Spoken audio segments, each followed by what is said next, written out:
Studies have shown that people with self-discipline tend to be happier and healthier. This is attributed to the fact that they spend less time debating on things to do and can make positive decisions easily. Also, unlike people who lack self-control, disciplined individuals barely have a cause to regret their actions because they are level-headed and do not allow their feelings or impulses dictate their actions. Thankfully, self-discipline is a skill and it can be learned. In this video, I will be sharing with you 13 simple steps to help you master self-discipline. 1. Prepare your mind. It is essential to understand that we are not born with self-discipline. Although it may be affected by temperament, it is a learned attitude which, like every other skill, requires self-will and dedication and daily practice, and of course, repetition. The focus that self-discipline requires is somewhat demanding, but you must always fix your mind to be sure that developing it is what you want. The bigger the challenge or task, the more diligence needed to tackle it. 2. Be sincere to yourself about your weaknesses. The first step to self-discipline is for you to identify the areas of your life where you lack self-discipline. You may choose to overlook your flaws because you want to make yourself feel good. But if you must solve a problem, you must first own up to it and accept the challenge.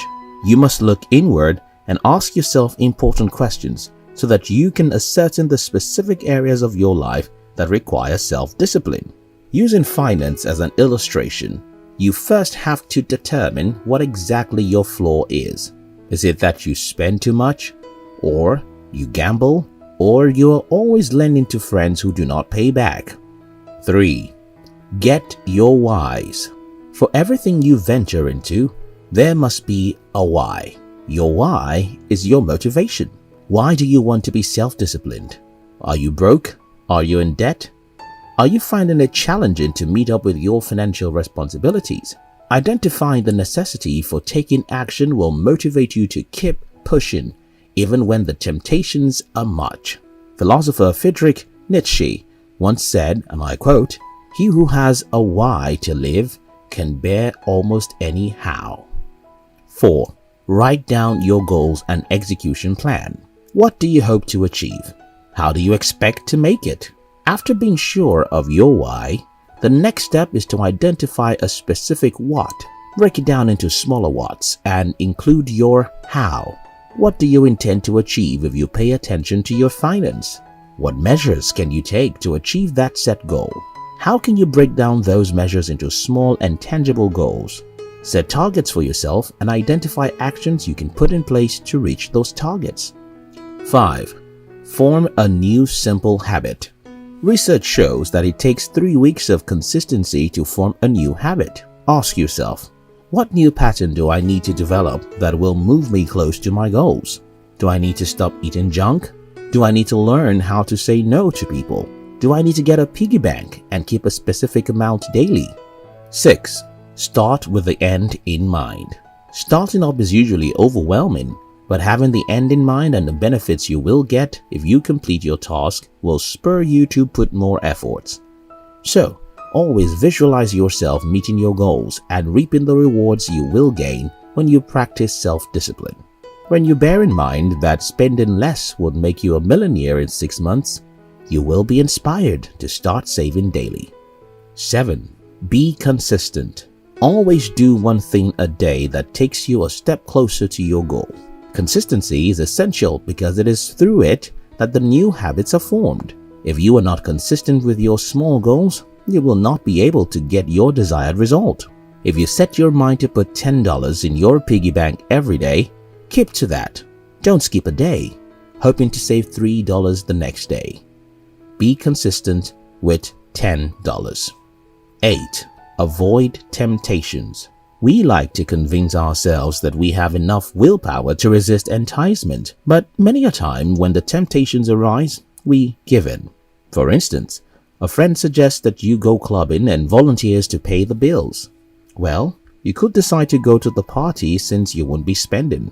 However, it is much safer and better if you don't go. The fewer distractions you have, the more focused you will be on accomplishing your goals.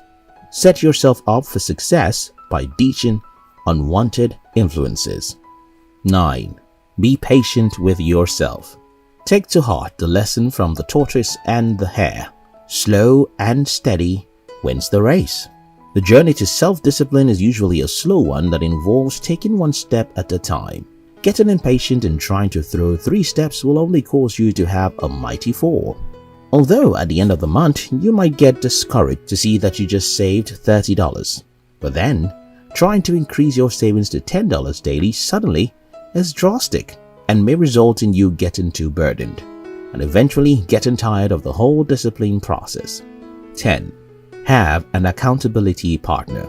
An accountability partner is someone who you will be accountable to and who will sincerely score your progress. Your accountability partner can be a friend, but it must be someone who is willing to be sincere with you and who is emotionally intelligent and more mature than you are. Suggestively, your mentor will be a better partner than anyone else.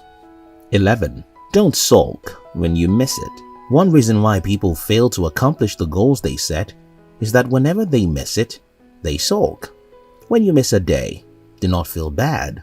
Yes, you can feel remorseful, but let there be a limit.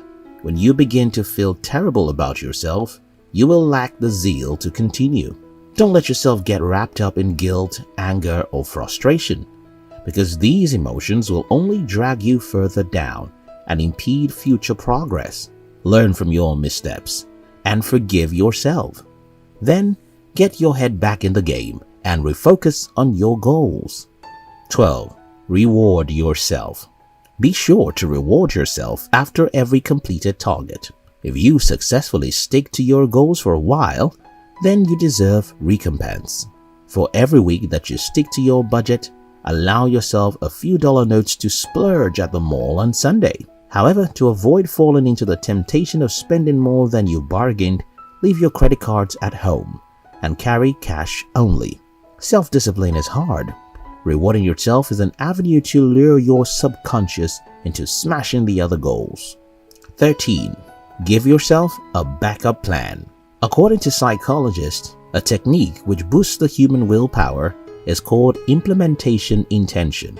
It involves planning to deal with a potential challenging situation you know you will undoubtedly face. Ask yourself, what if this self-discipline strategy does not work? Is there another move that I can make? Contrary to the perception of many, having a plan B does not in any way reduce your focus on your initial plan. It only gets you prepared, just in case of uncertainties. Always bear in mind that if you cannot be a master of yourself, you cannot lead others. And if you cannot lead others, your chances of being successful are pretty slim. Thus, your success level depends on how well you can control and coordinate yourself. Self-discipline is a skill. Learn it